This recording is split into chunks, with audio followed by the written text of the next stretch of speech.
Novocaine, the new action comedy starring Jack Quaid, has a very peculiar central character, and it sort of starts off in that gentle manner similar to something like Baby Driver.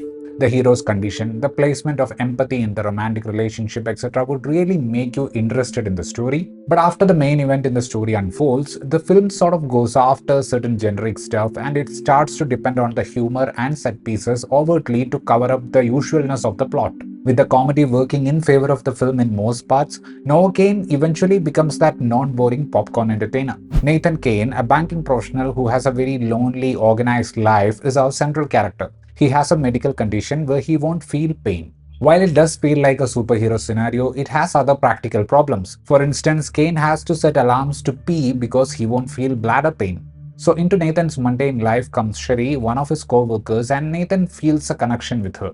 Just when this love story could develop into something, a bank robbery happens out of the blue, and what we see here are the repercussions of that incident. The introverted nature of the central character, him finding a connection with someone, and how that person makes him feel accepted are all done pretty smoothly in this film by directors Dan Berk and Robert Olsen. The bank robbery and the bloodshed that follows are the core areas of the movie, while the midway twist in the tale looks pretty convincing on screen. A sense of hastiness in approaching these tense moments is making the movie uneven. For instance, just when you think the film will shift gears, you have this banter between two detectives, which felt like a forcefully added humor bit. And the bad guys in the movie feel way too animated. The strong points are actually the set pieces, which use the condition of the hero very smartly to design them.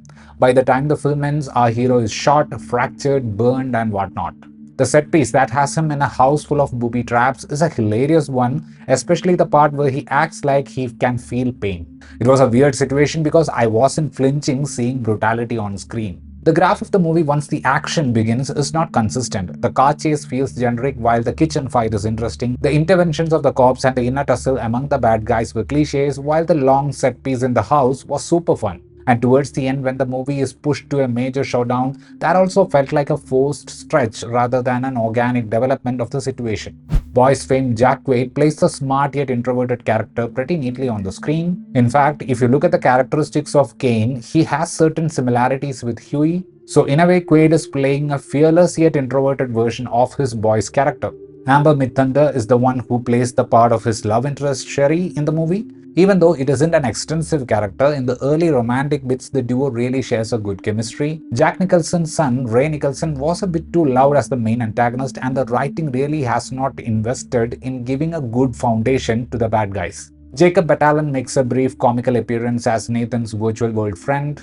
Novocaine in its totality is a fun film that doesn't have any dull patches. While a good chunk of it is filled with usual twists and turns you would anticipate in a Hollywood action flick, there are these well-designed action blocks that sort of give the film an adrenaline booster shot similar to what the hero gets in the movie. With a runtime of 110 minutes and not a dull moment, this one is that harmless, passable popcorn entertainer.